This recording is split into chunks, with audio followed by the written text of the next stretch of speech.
asked me a question about jaw grading. Does that really matter? Is that something that we need to target directly in therapy? Jaw grading is being able to move your jaw with an appropriate amount of force to complete a task. So being able to grade your jaw movements to create certain speech sounds, or grading jaw movements for chewing. So for example, you use jaw grading when you're taking a bite of food, whether it's a small cookie that you're taking a bite off of, or maybe you're taking a bite of a really big burger. Yummy. Depending on the size of it is how wide you're gonna open your mouth.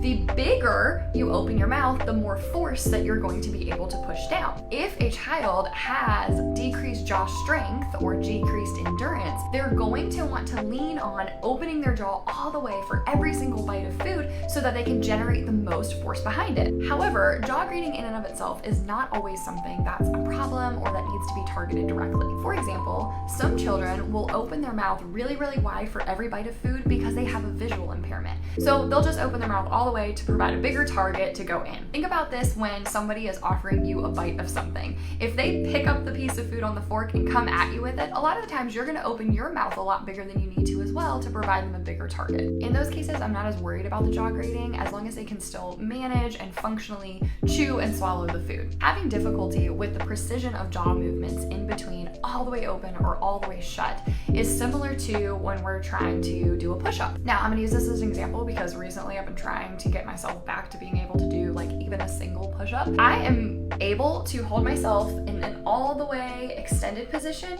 and then of course in an all the way retracted position because I'm all the way laying on the ground. But these middle positions are what's a little bit more difficult for me. And part of that's because in these middle positions, I don't have as much strength and force to put myself in either direction as when I'm all the way out. This is why doing a push-up all the way out, down, and back up is so much harder than just holding one single position. It requires a lot more strength and tension for me to work through. The same thing can be applied to when we're thinking about graded jaw movements. Being able to open your mouth all the way wide and then close it creates more force, which some kids might be looking for, but the in-between movement, the stabilization, might be a little more difficult. That doesn't mean that I'm going to work on jaw grading and building that strength in a non-functional manner. I'm not going to use those tools that claim to support jaw grading and jaw stability. I'm going to work on those skills still in a functional manner. So I will just keep that in mind when I'm thinking about the child's strength and endurance in the foods that I'm choosing, how I'm modifying them,